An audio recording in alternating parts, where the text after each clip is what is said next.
And hello, everybody. Cliff Ravenscraft here. Hi, everyone. Daphne Scott here with you, with Cliff also together. Daphne, what are we talking about today? We're going to talk about, well, of course, the game of life. I know that sounds crazy because it's the title of the show, I guess, the great, adventure game of life. But in particular, I would say mastering joy. So here's what I would say. The title of the show today, current working title, we sometimes change it, is Mastering Joy, Unveiling the Game of Life. And I'm going to tell a little story about how I came to this, but we're really going to talk about what are we talking about when we talk about life as a game? And so this came out of, an essay I've been writing and really defining what that means. And that's what we're going to talk about today, and how it is, in fact, a game if you choose to see it that way. But welcome to Life, the ultimate choose your own adventure game with hosts Cliff Ravenscraft and Daphne Scott. Join this dynamic duo as they explore the profound concept of life as a thrilling adventure, blending ancient wisdom and modern psychology. Embrace the joy of living with presence, creativity, and playfulness. It's time to navigate the game of life together. Are you ready to play? Let the adventure begin. Daphne, I picked up on the profound concept of life. I picked up on adventure again today. Did you? Yeah, I did. That was a word that... Are we going to go on an adventure towards peace, love, joy, and happiness today? Yes. And here's the thing, Cliff. You're not going to have to go far. I wish so many people would know this. I do too, I guess. I mean, I'm glad that I have recognized it. It's always been there. It's just a matter of being able to see it, to unveil it. That's why I said unveil. I think that's the word I used. Yeah. Unveiling, like right to get the veil. And this actually, okay. So let me say a few things. You said something to me. We were talking last week. I think it was last week. It had to have been, because that was last time I think we had chatted. But, we were talking about how we wake up at 3 a.m. or something. Like there's just sort of this thing that people go through. And, there could be a lot of reasons. But what I had said too was like, yeah, but this happens all around the world. Like we're in different time zones, right? Like still anywhere people are at 3 a.m. And you said something like the veil is lighter. Yep. There's something about the veil is thinner, and in a more esoteric way, the mass consciousness of humanity is not so active at that time because in your geographic location, most people are unattached to their thinking brain. Yes. So that really stuck with me. And I had read that before. I had heard that sort of idea before, and that really stuck with me. And there was something that came to me around, like, what is it when the veil is lifted on our consciousness, which is really what meditation and all the esoteric practices and the wisdom practices and all the things that we've talked about on the show, the psychology, the whole thing, right? What are we really up to here? And I started to, and then I've been writing this essay about, life as a game. And I was landing on this sort of perspective of that, when I recognize fully and can see fully that my peace, love, joy, calm, whatever the sort of positive experience, not even experience, but I'll say positive emotion for lack of a better word. Mm-hmm. That word probably doesn't even encapsulate all of what I'm pointing to, but when I recognize that actually is already within me, in other words, I'm not dependent on external circumstances, people, etc., the external world, to experience those things, the entire game becomes apparent. The whole world shifts on its axis in that moment. My entire world shifts on its axis at that point, because now I'm going to do the doing, whatever the doing is of that day, or that, the choices, the moves, right, that I make. And I'm just not attached to outcomes as much anymore, if at all, because I'm not dependent on those outcomes to bring me peace, love, joy, and calm, right? It's actually my doing is coming from those things that's already existing. So it really gives this moment of, I think, freedom. And it gives this moment of really recognizing that now I'm choosing to do these things, and it really is a game. It's just a game that I'm playing at any moment. So that's what I want to talk about today. I love that. Very light. I have this conversation with many people who get it completely. I also have conversations with individuals who are dipping in and out of this level of consciousness and being able to be aware of this truth, if you will. Then there are those who are contemplating it. It seems feasible to them, but they have fears. And some of those fears are, it comes along with an identity crisis. Because Yes. if you have spent most of your life identifying with your goals or the title professionally that you hold or any other number of titles or labels that you've placed on yourself and your personality, if your identities is so attached to your personality, which is a system of beliefs about what is necessary for you to feel good things and avoid bad things and all this other stuff, to be able to experience what I think you just spoke about, the way that you described it, there has to be some level of removal of attachment to that identity. It's not necessarily that that identity is bad. It's not that it's not necessary for us to interface with the world and with each other, because it is, but it's a real struggle if all of your belief is that your personality is all of who you are. Yeah. And boy, have I been there. Yeah, let me not mislead any you or anyone in the conversation, right? So I think this is great because it takes, I don't know if it takes a minute, but what I would say is in my experience, I have lived that, being very attached to my doing or very attached to a role. I would say a role, right, in life. And there's certain things, I've looked at sort of what was that when I looked at my work life, for example, and I've had some very, I would say, large roles in companies for sure. Been at sort of the what people would probably encapsulate as kind of the top of the food chain at times, for sure, in companies.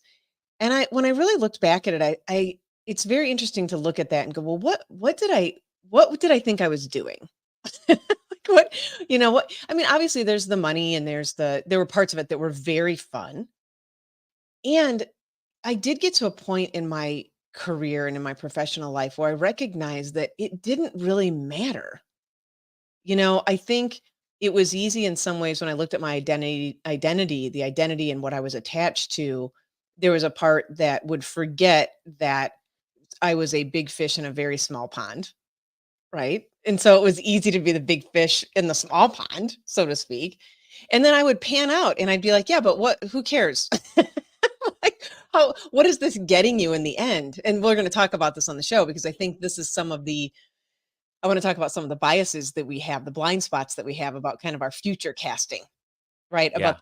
we think will make us happy. And the things I think this is how we get sort of sucked into it, let alone with our senses, right? What we see, what we taste, what we feel, we can kind of get caught in that. So, but when I looked at, what did I really think I was accomplishing? There were all of these other things on the back end that did not add to my joy and did not add to my peace and my calm and did not add to, what it was I thought I was really desiring, and more so what I thought I was going to get from the external circumstances of my life.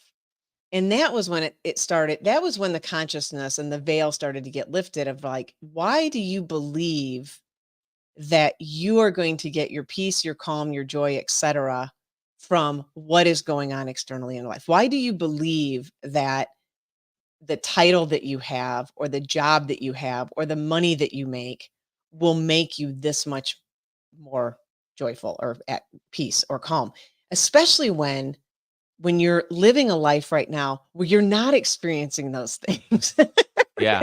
as you could, right? I mean, it was a bit of a it was a bit of a uh, it was a bit of a logic conversation I would have with myself, probably more than it coming from like a heart space. There was more logic to it, and yeah. And so anyway, the veil started to be lifted, and then I started to ask myself, how do you know what was going to make you happy a year from now anyway?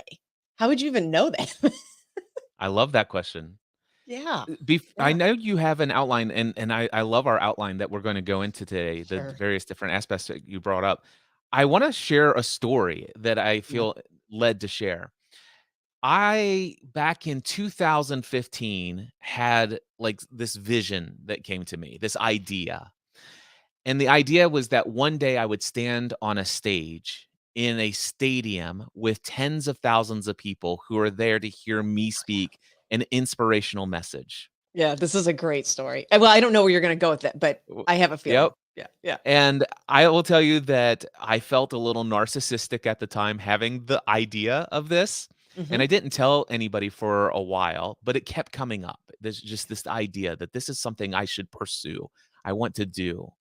And eventually, one day, I told a small group of people, all right? There are about 5 people in the room, and they said, "Cliff, what's next for you?" And this is right before I made my transition from podcast answer man to mindset answer man. Right. And I said, "Well, guys, I think I wanna do mindset coaching. I wanna help people unpack what their belief systems are, help them navigate what they wanna create in this world. That's where my heart is." And I said, if I'm honest, I have this vision that one day I'll be out speaking a great deal on big stages, and ultimately, I have this vision that one day I'll be in a stadium with tens of thousands of people. I said, "I know that sounds crazy." I had to throw that in there. It's like, just so you know, you're not, if you, as you're hearing this, you're not the only word person that thinks this sounds crazy. And all 5 or 6 people in this room, let's just say it's 5 because the math is gonna be easier for my punchline here. Okay. Um, Love it. so, all 5 people in the room says, "That's not crazy. Cliff, that yes, I so see that. I mean, that's a natural progression of the path that you're on. Yeah, And by the way, I will be at your first stadium event." yeah. And then every single person in the room said that, and I'm like, "Oh my gosh, I only need to g if it's gonna be a 50,000 person event, I only need to go tell this story to 49,995 other people." There's the math. All of that to say that it began the journey of actually moving towards the dream, the Mhm. vision. Yeah. And Daphne, at first, I genuinely, with all of my heart, with full integrity, can tell you that the vision was not a narcissistic, ego-driven thing. It was literally impact, influence. I wanna inspire as many people. I wanna have the biggest dent I can make in the world in a positive, profound way. It genuinely started with that. Yeah. And I began to start working towards it. Actually, I began to start talking about it a great deal, and that was like, 10 to 15 years from now, I'm going to do this. 10 to 15 years from now, I'm gonna host this. 10 to 15 years. And finally, my friend Ray Edwards says, "Cliff, you've been saying that for, 2 years now, so shouldn't it be 8 to 13 years from now?" He says, and then he said these That's words, great. "Why not next year?" Yeah. Why not? And then I started to think about it, and what happened was, okay, well, if I were gonna move, and I don't think I'm gonna have a stadium event next year, but what I can do is start out and see if people are interested in coming to smaller events. So I began hosting workshops in my home, filled it with 14 people, which you've been in my studio. I Yeah. have a workshop space that I built here called the Next Level Studio. And so I packed that out several different times. And then I'm like, okay, I'm going to do a conference called Free the Dream Conference. People came from all over the world, did Free the Dream 2018. And then all of a sudden, I'm like, okay, I'm ready to blow this thing to the roof. I'm ready to take it to the next level, which is my persona. That's how I get involved. But somewhere along the lines, all of a sudden, some other motivations got tied into this. And I've recognized just how much I was driven by a desire for financial certainty, Okay. driven by a desire for significance, to be seen as important and admirable in the Yeah. eyes of others, to be well respected, to be seen as valuable. And over time, what happened was my pursuit of growing Free the Dream was starting to actually become, I was losing my peace, I was losing my joy, I was losing everything that I thought that I would ultimately get when I have a stadium of tens of thousands of people. Yeah. I lost the fact that I had all of that every single day already. Yeah. Oh, so And good. when that came to me, I'll never forget the summer between Free the Dream 2018 conference and Free the Dream 2019 conference. I discovered the prosperous coach method. I started to read and study about this, and I'm like, listen, I'm finally going to have $1 million year, and by golly, I'll be able to just rent the stadium myself and give tickets away for free, and we'll do this Billy Graham style, and I'm just like starting to think all sorts of wild stuff. And but what I recognize is like, wait a second, this isn't the same motivation. And it was very clear inside of me. And I was Yeah. losing that joy. I was losing that peace. I was losing all that stuff. And I'm like, and eventually it just out of nowhere, I was thinking about hiring Rich Litvin as my coach, the author of one of the authors of the Prosperous Coach Method, or the Prosperous Coach book, Yeah. for $100,000. And I'm like, this, okay, if I hire him, this is going to be the motivation of the skin in the game that I need, that's going to cause me to finally take these actions that I've been putting off for a very long time. Yeah. And then I realized I had my first session with him. I was about ready to have my second session with him. And I got to the second session and something happened. And this is my unveiling moment. Yeah. The Yeah. veil was Okay. lifted. Yeah, the veil is lifted. And he says, Rich, or he says, Cliff, what can I help you with today? I said, I don't know, because something has shifted in me. He says, tell me more. I said, well, and I told him everything that I just told you. And then I said, something's occurred though, is I recognize that I already have everything that I could ever want. I already have the ability to influence and impact the lives of tens of thousands. In fact, over the last decade or more, I Right. have impacted millions of people. And I recognize how much of what I was the track that I was on was ego driven. This desire for peace and joy and all the accolades and all the Yeah. stuff that would come from others. But it just something spoke to me inside of me that says there's nothing that a stadium full of people could ever give you that's not already yours. Wow. Right here, right now. He says, "Well, what do you wanna do?" I said, "Well, in my conference Free the Dream 2019 is coming up in 2 weeks, and I'm already going into it asking myself, do I even wanna continue this event?" Now, also think about the universe and God speaking to my heart and having me have that decision, and I had already made the decision after Free the Dream 2019 to not do Free the Dream 2020. Right. And thank Which, goodness. by the way, would have Like, I'm never canceled happened anyway. anyway because of COVID. Right. Wow. Well, Cliff, I appreciate you sharing that, because I think there's nothing. Well, first of all, that experience that you had, I call it losing the plot. And Yep. I've had it too. I lose the plot, right? I think, and as I was thinking through the biases that we have, and kind of the how we're fairly dreadful at predicting what's going to really make us happy anyway.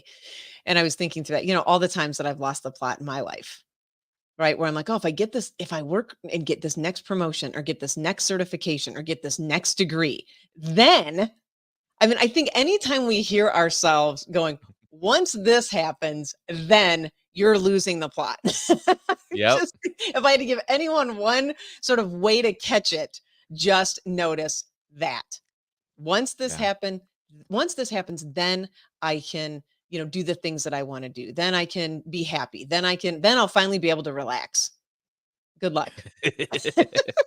I had a potential client I was working with, brought him in. He's in a situation where currently he's only averaging about $5,000 a month in his business. The most he's ever generated in all of his business pursuits for the past 15 to 20 years was 15 or 12 to $15,000. Okay. But I asked him, "Hey, how can I serve you today? What would you like to walk away from this session with?" And he says, "A clear strategy of how to get to $50,000 a month in my business." And I'm like, "Okay, tell me what would that give you that's not already yours?" And then I got the story. I will finally be able to be happy. I will have peace. I will be able to experience the good things in life and all this other stuff. And he says, "Cliff, my number one struggle in life right now, every bit of stress in my life is because I don't have enough money." And I said, "Would you be willing to allow me to potentially express a different perception of the world, happiness, money, and stress?" I'm not suggesting that I'm right, but I'd love to actually give you a different perception based upon what I've experienced in my own life, coaching hundreds and even seeing thousands of other people on this path. And the biggest thing that I shared is like this. If you are currently earning $5,000 a month in your business consistently right now, and you're experiencing massive amounts of stress. People aren't paying their bills on time. Mhm. People are canceling their contracts, and you are experiencing no peace, no joy, no happiness, and everything in your mind would be solved if you could just get the $50,000 a month. My understanding is that when we get more income, it amplifies who we already are. So that is a 10x jump in income. I'm going to tell you right now, the issues of stress that you're experiencing need to be solved before you go and 10x your income. Yep. Because if you don't do this, you're going to 10x your stress. Well, and let me put an asterisk on that even more so because you and I both know about the upper limit problem, right? And so I think you're exactly right that when we're not prepared for that, I see money as energy. So when we're not prepared for that level of energy, there was some feedback and I don't know your client, so I'm Yeah, speaking extemporaneously here, but um, you know, when when we're not prepared for that, the universe is sort of doing us a favor by saying like, hey, look, okay, here it comes. This is a lot of energy. Are you prepared for this? We typically will do something to bring ourselves back down to where we're comfortable anyway. To your yeah, point about just 10xing the patterns that we already have. And I think there's absolute truth to that. And what I imagine you were coaching this person on too is also like you can be happy and calm and joyful right now. And by the way, and let me be really clear, I do believe that people need to earn a living wage. Like I do, like I oh think yeah, right. I'm not saying like just go out and be broke. That's not what I'm advocating at all. Nevertheless, I think when we are putting ourselves in the space of being dependent on external circumstances, it's a setup because we don't control any of it. yeah. Yeah, Yeah, 100%. absolutely. And my thing is that listen, let's get you to a livable wage. Yeah, yeah, And in the process of that, let's work on some emotional intelligence and also situational awareness. yeah. Let's evaluate some business processes and strategies that need to be the foundation of the growth towards and stuff. And you know what he told me is, I'm not interested. Oh, Cliff, really, if I just want strategies and ideas for 50K. Now, I work with people who make 50K in a month and more and all sorts of things. So I gave this individual 10 ideas of what he would need to do to generate or what he could do to generate $50,000 a month. And he poo-pooed every single one of them. did you hear And a he lot of says, the "Cliff." yeah, but Yep. Yeah, but yeah, and but then things? it's like, "But Cliff, here's the 2 products I'm already heavily invested in. One is a $1,500 product, and one was an even cheaper product." And I'm like, "Listen, do you know how many people you need to generate $50,000 a month in this?" I and it just it's interesting. It didn't It's work. interesting. It didn't work. And, that's why I do the prosperous coach method is to see if somebody is ready for that conversation because Yeah. you can definitely increase your income. There's no doubt about it. You could get a $50,000 a month if you just Yeah. take some bold actions and have some courage. But boy, if you don't have the foundation of this understanding of where do your emotions come from, Mhm. it's dangerous stuff. I agree. And ultimately it doesn't get and again speaking from my own experience, it doesn't ultimately get you where you want to be. I mean, I have taken on roles and titles and all the things I just mentioned. And really when I would look back at it, I'm like, what is all the stress that I've added to my life? That that isn't again, no problems with stress in and of itself, but it wasn't healthy. I noticed where my overall quality of life completely took a back seat for years. And I had written in one essay that I wrote, it's great if you have all the money and the title, but now your plants are dead and you haven't talked to your family in 6 months. You haven't seen your friends. How much vitality is there in your life at that point? And I Right. think I don't know about you, Cliff, but when I coach people and I'm working with them and I watch the amount of they wonder, there's sort of this essence of like they wonder why they can't seem to get it all together or keep it all together. And I'm like, it's likely you've probably lost a little bit of the plot, just a Yeah. little bit. Yeah, just a little bit. You're losing the plot. And so when we can really kind of go into this unveiling for ourselves and start asking ourselves what's really true about this, I think it's very helpful. And then I want to talk about really some of the biases that we have that can get us, that keep that veil, sort of keep us covered in the veil.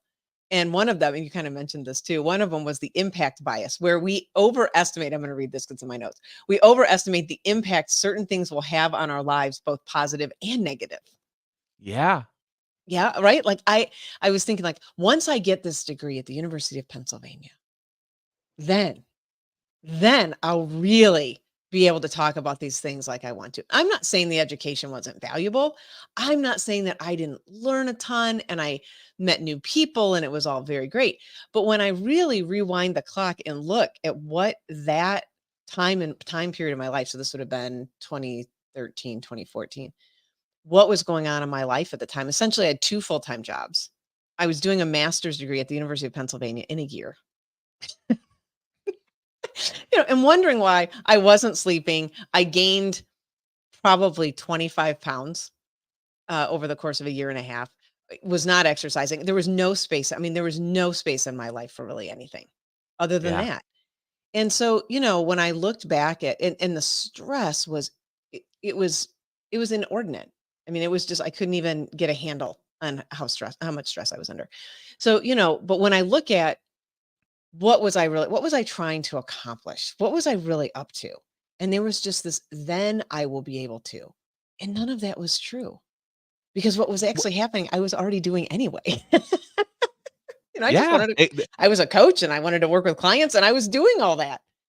And I just Yeah, the created this sort of environment for myself.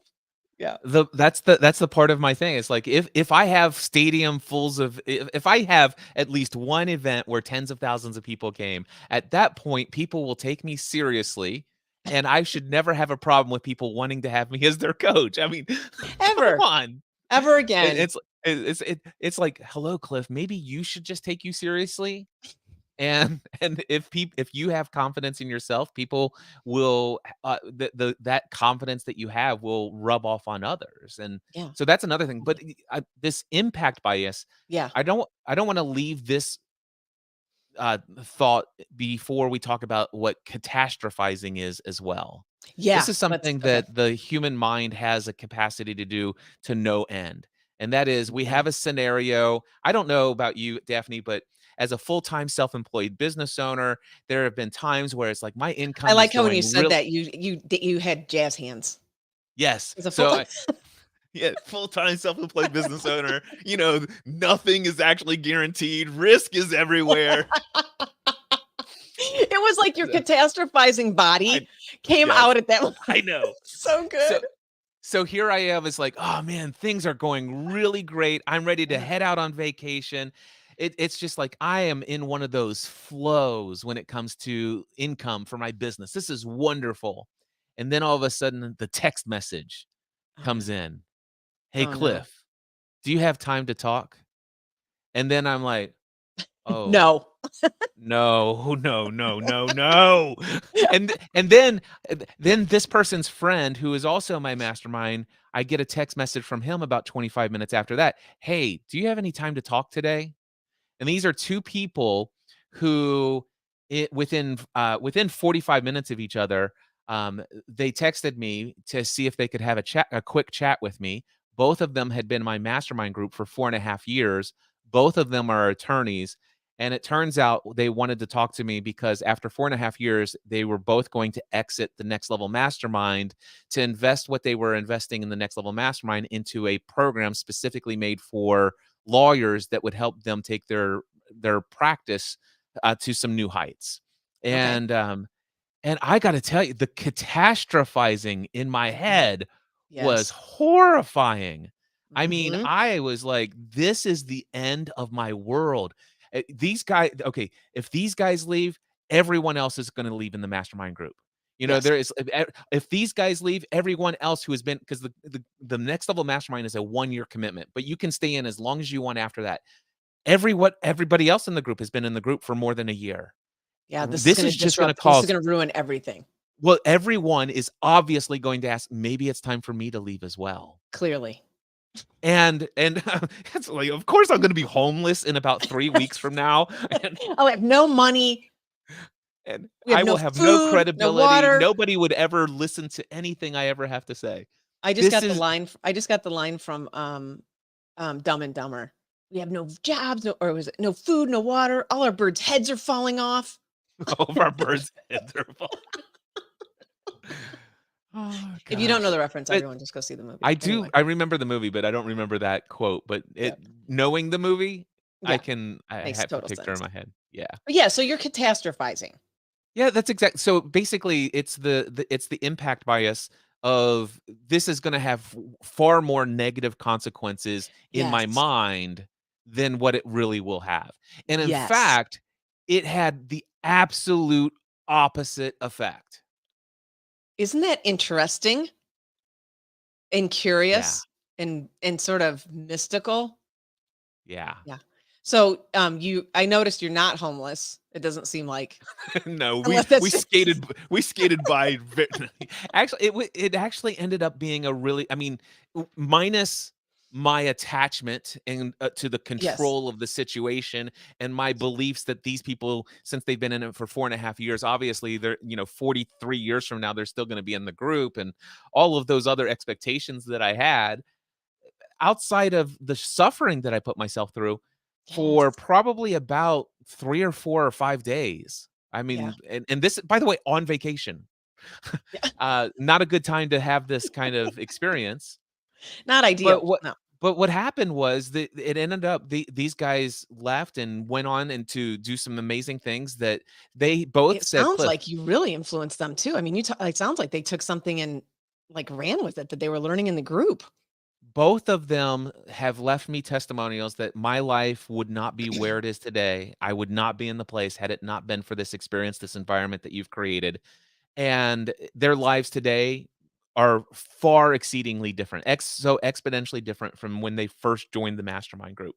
And That's that's awesome. awesome. And then everyone else, the week after everybody left, we had an open discussion, open hot seat. What does this mean? Does anybody else want to leave? Yeah, I just basically open it up. It's like, hey, none of you are committed long term to this group. You're month to month at this point.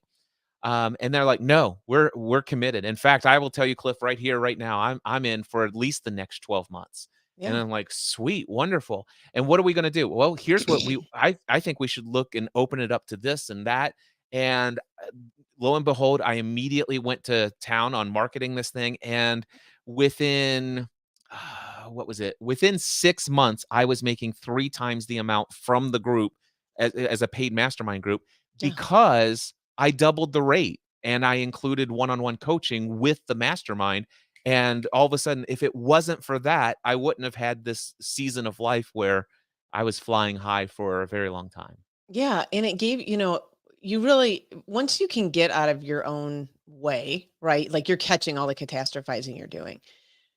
And once you can sort of get out of your own way on that, then the creativity comes back online. And you're Yep. like, "Well, yeah." And again, I think this is very practical too. I'm a practical kind of gal, right? So it's like you're not going to sit back and just be like, "Well, I guess it's just going to all fall apart. I'll do nothing." This is going to be horrible. Just for a couple of hours and at the most 2 to 3 days at this point. Yeah, So, at the most 2 to 3 days. And then the creativity comes back online and you're sort of like, "Well, how could, if I'm to take some action here, if I'm still playing this game, which I am, then how do I take some action here? And I do want to provide for my family. I would like to have income, I still want to do that. Seems like a fun idea until you don't. And then you take some action and you get creative and it turns out better than it was to begin with, which is yes. shocking. S I can't promise that will be the same for No. everyone in all scenarios, and also, better than it was before is very subjective way of perceiving the world because Yeah, that's very true. oftentimes Very true. this is another thing I've learned in life. There are so many things in my past where I was going through a season and I thought it was an incredibly challenging, difficult, I would say horrible time that I wouldn't wish on my worst enemy.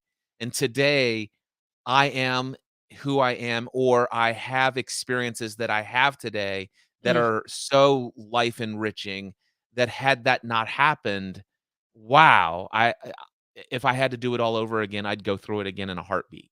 It Yeah, was and it that was that worth it.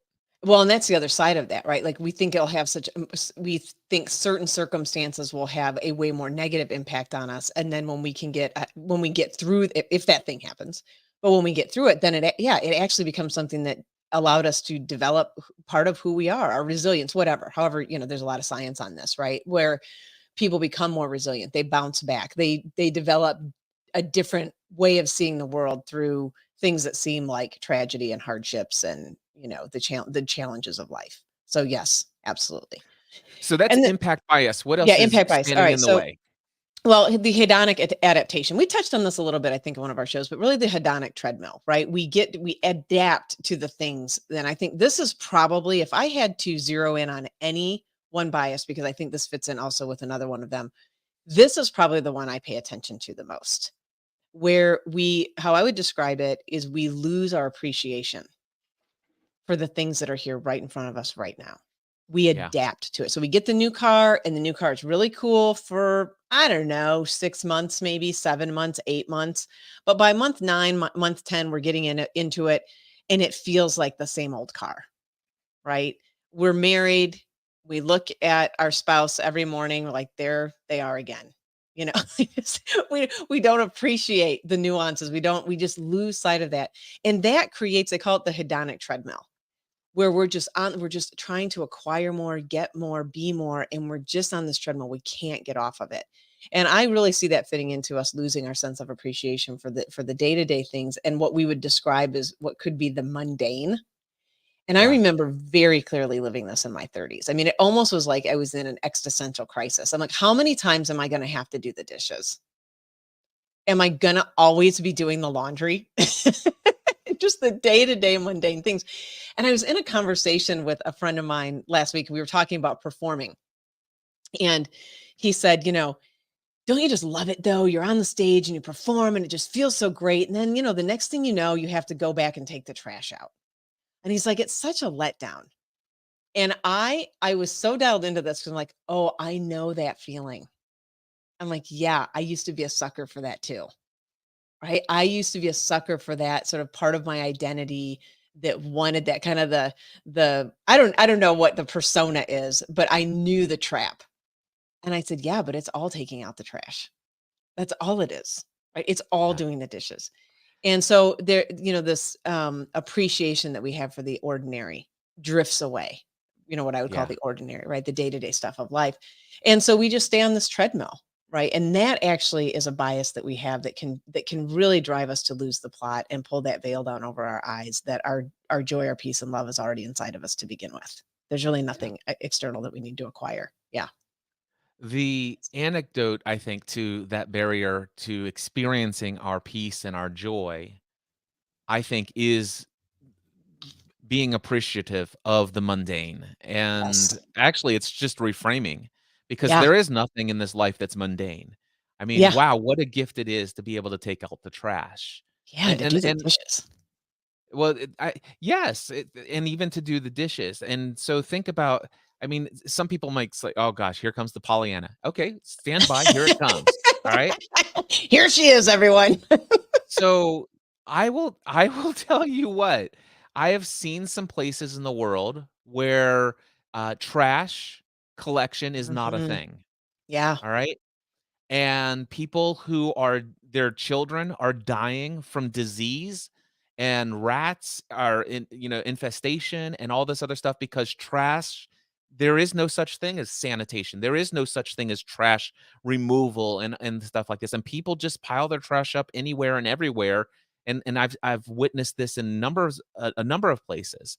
Yeah. And to think that, wow, there are people in this world who wake up once or twice a week, get into a truck that doesn't smell that great, and they drive to my house and they pick up a can and take all of that waste away. Incredible. What an incredible gift that is. It is And really to think that there's a beautiful can that is so large that I didn't have to make that can, and it's just and it's got wheels on it.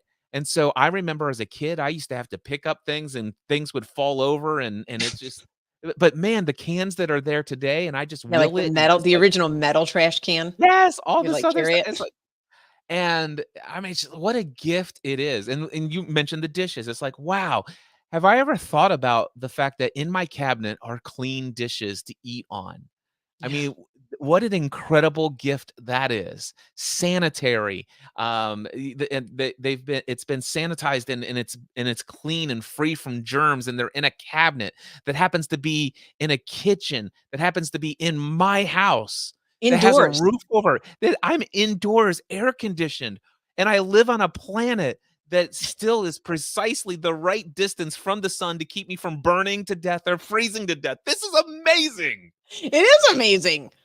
It's Wow. phenomenal, really. It's phenomenal. I You just come br home from vacation and I get to take the trash out and I get to do my own dishes. yeah, and you get to even go on vacation. I mean, Exact it's crazy. wow. Yeah, it's crazy. You just brought to mind a book that I read and I wanna share a quote from it. It's called The Unexpected Joy of the Ordinary. It's written by Catherine Gray. She wrote, I read that book first. She actually wrote a book, she's written several, but the other book that I read of hers was The Unexpected Joy of Being Sober.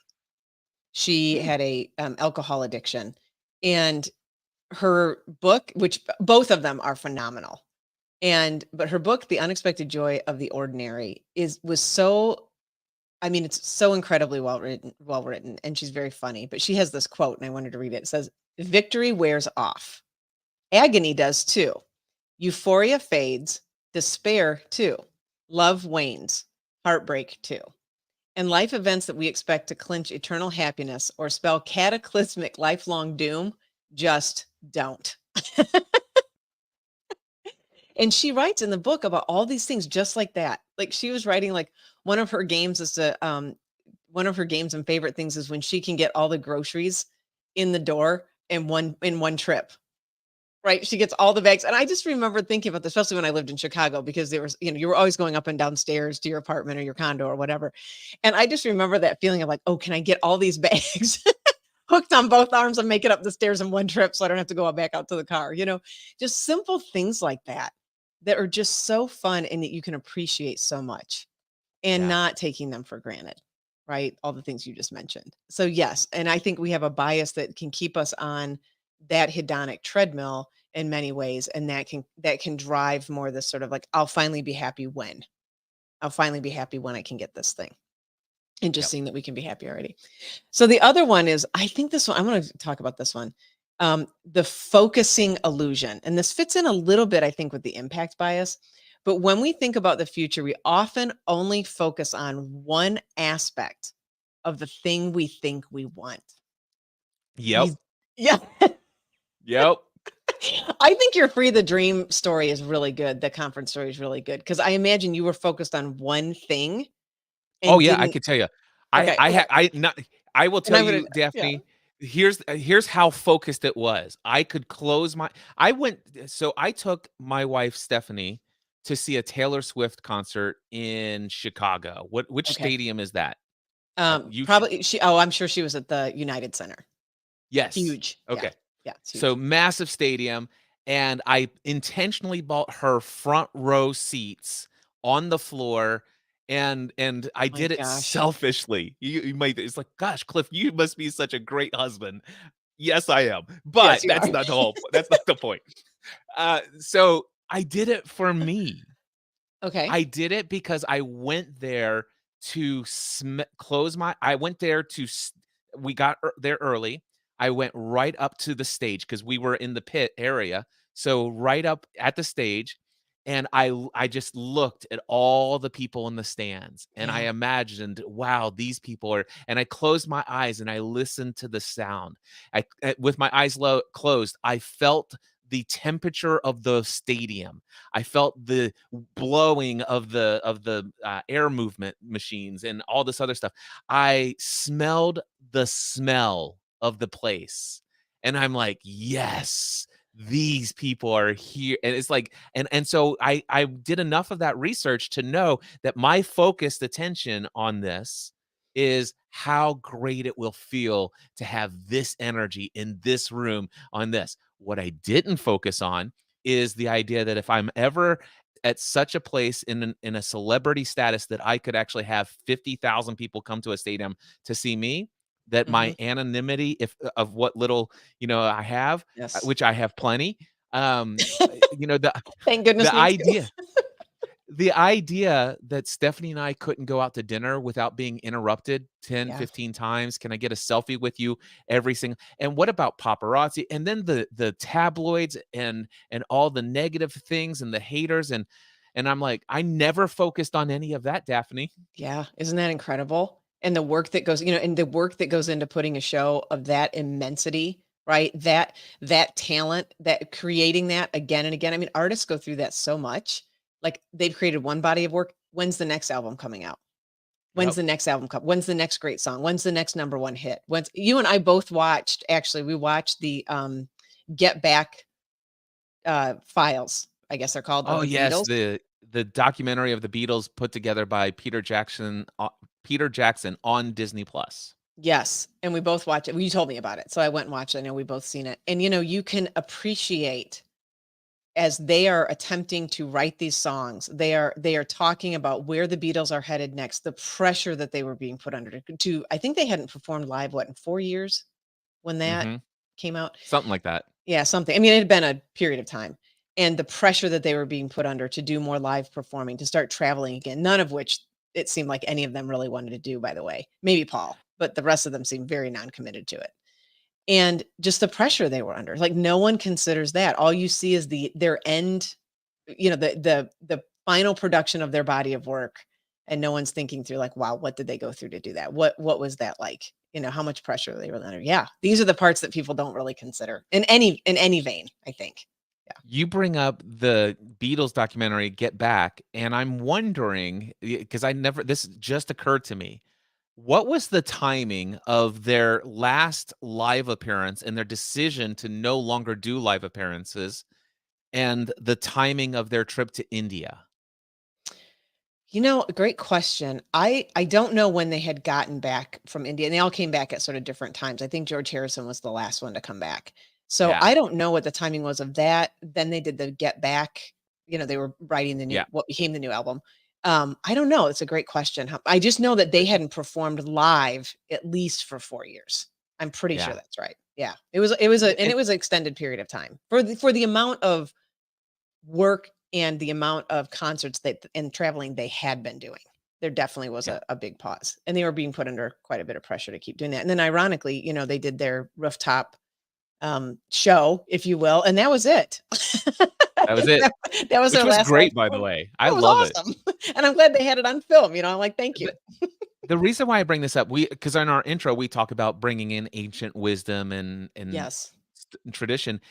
And obviously, they were with a Hindu guru Hmm. and working with transcendental meditation and stuff like that.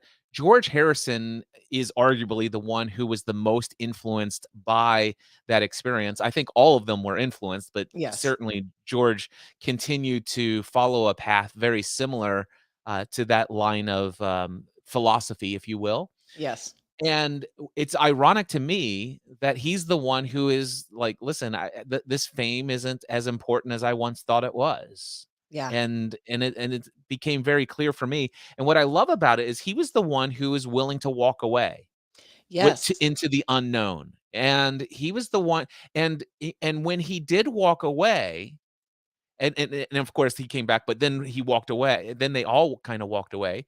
But when he walked away, Yeah. it seemed like he is like, "Listen, there's no pursuit here of greater happiness and joy by creating something." But then all of a sudden, he wrote some beautiful songs afterwards, some Mm. great albums, and he created the Traveling Wilburys, which absolutely was phenomenal. Yeah. And just all the stuff that came, and it just because he was in alignment with himself, and it's not he was still doing in the world, but not chasing after happiness, not chasing after joy, not chasing after peace. He had all of that, and from that foundation, he created whatever he wanted to create, Yeah, and and it I was good. it was yeah, to say the least. I also imagine, what came out of those videos, not to put words in his mouth or his experience, but from what I could gather on what was shared and what showed up in the film, his creativity felt like it was being stifled too. And Yeah, that's very clear. Paul and John were very clearly the songwriters and had a bond that, they'd been playing together since they were what, 12, 13. So I think yep, there was some of that too. But and to your point, I think it's finding that like he wasn't dependent, right? He didn't just stay and stifle his own creativity because he could only do it in that band. He was willing to say, well, this has run its course. I mean, it kind of reminds me of your guys in the mastermind, right? Like this has run its course and I'm not dependent on just this thing to keep doing this. And my identity isn't attached to being a Beatle, which it yep, very easily could have been, especially at that time period.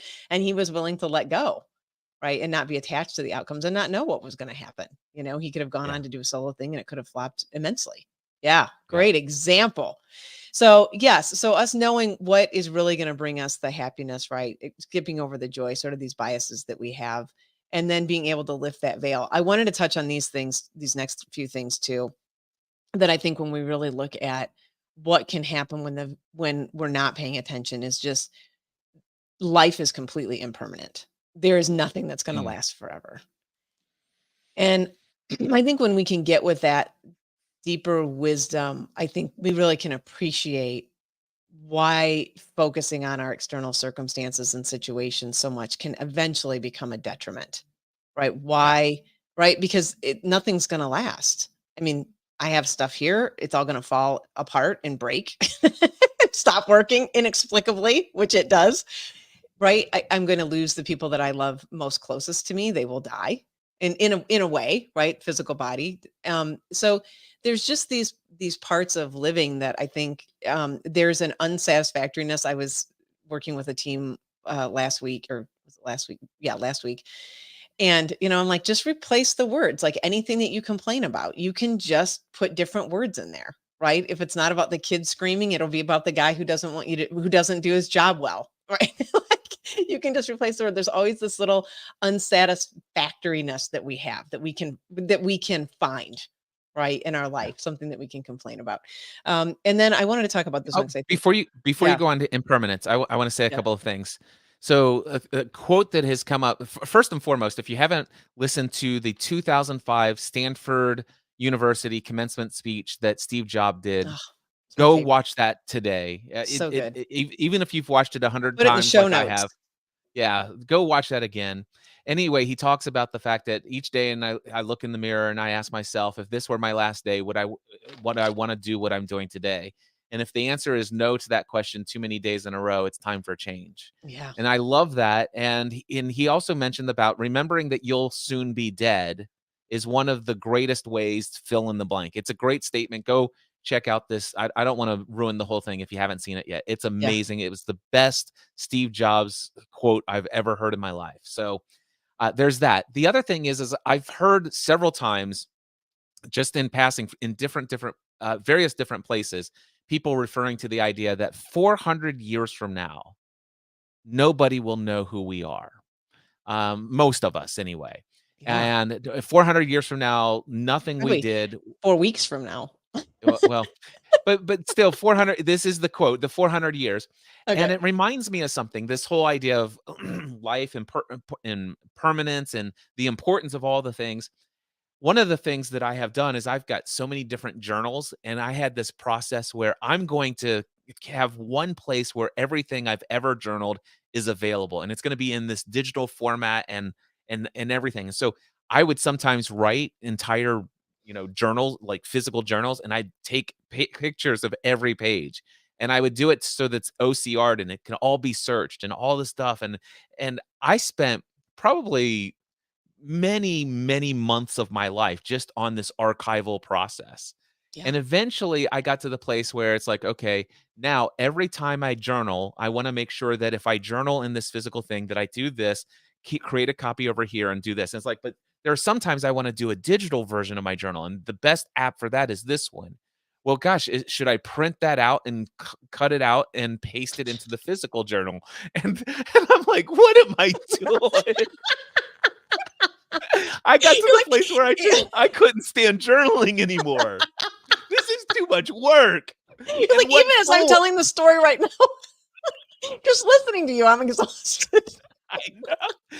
And so eventually I'm like, gosh, I know I've got like 8 months into the archival process.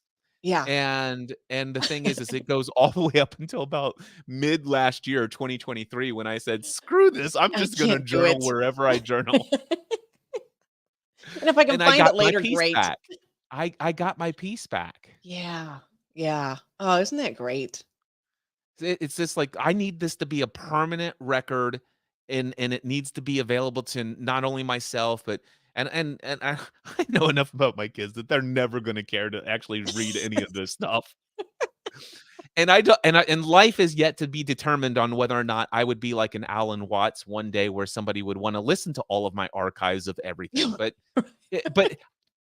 whether or not anybody does or does not, it just doesn't matter to me Yeah, it got to a point of anymore. just be like, But it anymore. did but it did for about 8 or 9 months while I was in the process of convincing myself of the need for the permanence of this record. Yeah. And that's it, right? Striving for some permanence, some sense of how do I become immortal in some Yeah. way, right? Can it really just all just go away? Well, we don't So, know.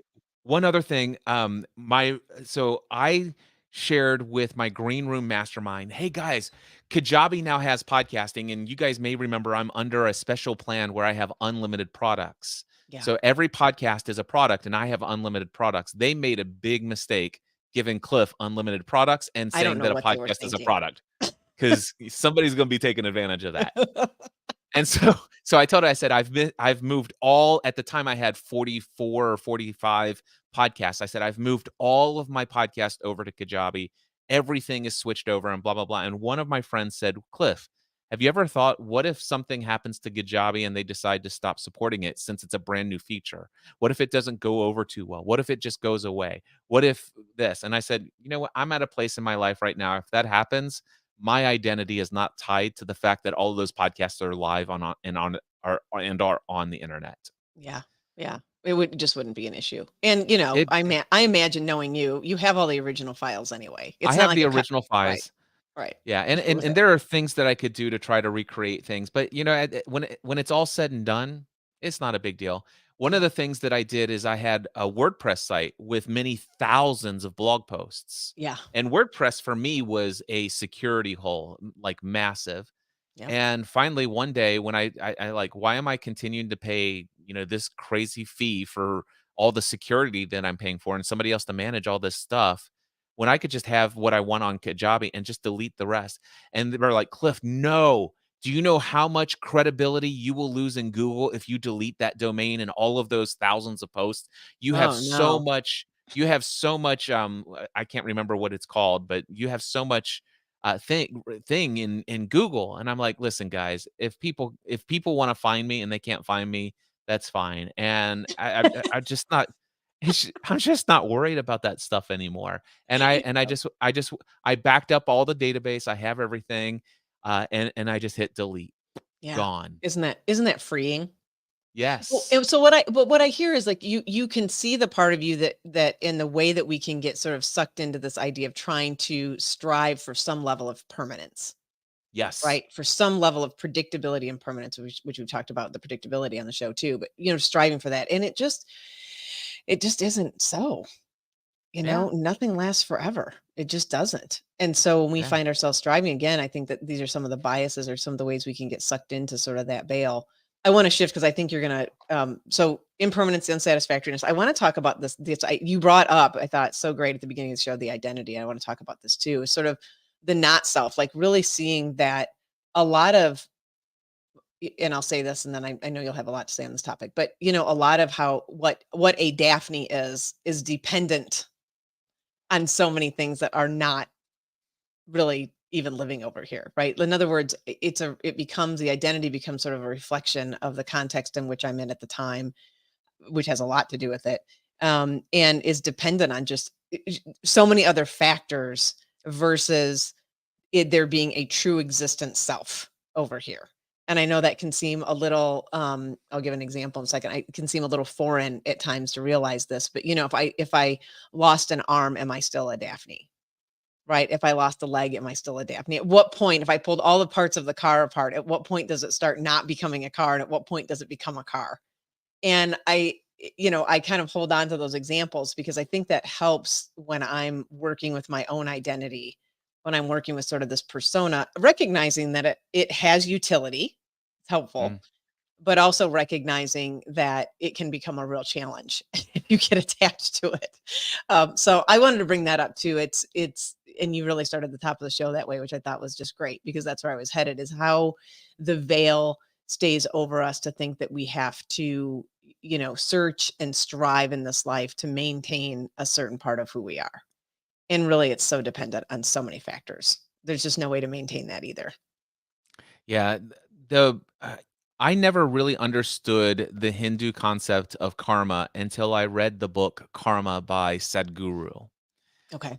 And it was an eye opener for me. And one of the I know I'm gonna oversimplify it, and I'm only talking about one aspect of it, but one of the things that I recall very vividly is this discussion of karma is kind of like a collection of memory. It's carrying with you the memory of all the things that you believe, all the things you like, all the things you dislike, all the things you want and desire.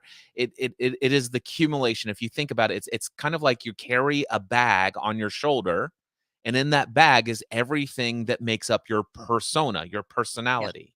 Yeah. And so the thing is there's and that what I was getting at is how much, me wanting to have this archive is I want to hold on and have as much stuff in my bag Yeah. as possible. That and I realized I'm a hoarder. It's like, "Wait a second. I wanna hold on to everything." And I'm like, "Why don't I just lighten the load? It's okay if some of this Oh, stuff gets deleted and removed from the bag." And the whole idea, again, I know I'm way oversimplifying this, but the idea is for us to have enough karma or memory to give the ego its necessary form to interact in the world, to be in the world but not of it, yes. is to hold on to the things that are necessary for us to interact in a way that our true essence desires, in a way that is love, compassion, Mm. peace, and joy. And to try not to put too much stuff in our bag across our shoulder that causes us to lose our awareness of our true identity. Yeah, and that I love that. And then there are only certain things that can go in that bag and certain things that can't, or certain things that can and can't. Right? So you sort of become this weighed down, limited existence as well. And it doesn't feel very gamey. Yeah. There's really not a There's game you can Did you play. I hear the love that. story about the two monks? So, there was a master and his disciple, if you will, these 2 Okay. monks, and they're traveling, and they're on this mountain pass, and it's seemingly should be no one here. But there's this beautiful woman, Okay, and yes, I she's love this story. stranded, Yep. and she can't she's on her way to a fine event, and she can't get her dress wet, going through this stream, and she's stranded.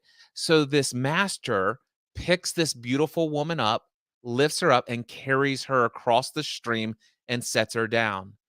His disciple is like, Furious. and he doesn't say anything Right. until probably about 6 or 7 hours Because later. there's a rule that the monks are not Er to interact and definitely not touch another person. Yes. Exactly. Yes. And especially a female Yeah, of all especially a female. things. Right. So the monk, the disciple finally says, how do you defend yourself? What are you doing?" And is like, "Tell me what you're talking about." He goes, "Well, the woman, you carried her, you touched her and stuff." He says, "Y- young Padawan," or whatever they say. Um, "I put that woman down 6 hours ago. You are still carrying her in your mind." I love that story. I do know that story. It's so good. Yeah, you're still But hanging but on the to it. But that's the thing. The disciple is suffering for 6 hours of over the anguish Yes. and the judgment of what had taken place 6 hours ago, and Yeah. is suffering as a result of it. And the master is like, "Listen, I set her down 6 hours ago." Yeah. Young bhikkhu. They're the bhikkhus. He Yeah. Yeah, Yeah. he's no longer in my she's no longer in my bag. That's good. Put her down with all your archives. And you are really great. I mean, I've also watched you archive things. There's a certain utility to that too. I mean, I've watched you do it in a healthy way, Yeah, so to speak. Yeah. Well, so then we get to, we get to the ultimate question here, which is when we recognize that our peace, all the things you mentioned, compassion, our peace, our love, our joy, our calm, all these things are coming from within us. There's really only one question then. And you said it earlier, which is like, why not? Like, let's try this thing. Why not? It doesn't, if I try free the dream, if I try to set up this conference and and I'm already at peace and I'm already enjoying, I'm doing the things that, I'm who I am in the world already. Why not try it? Why not give it a shot? Why not go get a new career? Why not move to a new city? Why not try fill in the blank? There is a real freedom that we can start to experience in our life that I think we can skip over when we are thinking that external circumstances are what's going to bring us our joy, our final yeah. happiness. Yeah. So why not? And and my experience is those who have actually been able to find all of the peace, the love, the joy, the abundance, all of that within themselves, and it's no longer attached to any certain circumstance, any other person, anything of that nature. And when it's truly felt within, Mhm. my understanding and my experience is I witness people who desire to create things in the world for the purpose of creating things in the world. As you stated earlier, they're not attached to any particular outcome. Yeah. And it just seems that those people, what they desire just flows naturally to them. Totally agree. Totally agree. And I've experienced it thousands of times in my life. I've experienced the opposite. Yes. So lift the veil on your joy, your peace, your calm. Just lift it. And then why not?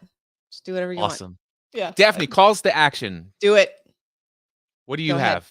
Well, I do not have other than I mentioned last week, the course, my Waking Up a Leader online course. I'll just repeat that here. And if you are a person in leadership who is especially newer in leadership in a leadership role, please log on to daphne-scott.com. You can find the Waking Up a Leader course there. It will change your life. You will experience much greater levels of effectiveness because you are going to learn specific skills that will help you in leading a group of people, in which almost no one is taught when they get a promotion and are in charge of a team. So if you're in charge of a team, especially if you're in charge of a team and you're in charge of a budget, you will want to get access to this course. So go to daphne-scott.com. It's Waking Up a Leader. It's right on there. You can't miss it.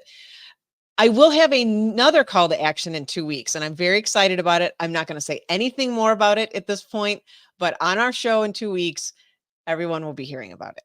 So I that's all love I'm it. going to say there. Yeah. So I have 2 calls to action. One real quick, I just want to say because what you had mentioned and brought up the other day or a couple weeks ago, daywithcliff.com is now live. So you Yes. can go to daywithcliff.com and see how you can spend an entire day of one-on-one coaching and mentoring with me. There's some incredible case studies on the sales page, one of which happens to be this beautiful woman named Daphne Scott. And so Who is check it out. she? Daphne, or it's Thank you. daywithcliff.com. So Great. the second one, by the way, is I recognize that there are many people who are listening to our podcast and they have had a ton of experience coaching individuals in a leadership capacity, and maybe some in a ministry capacity or a nonprofit or any other capacity.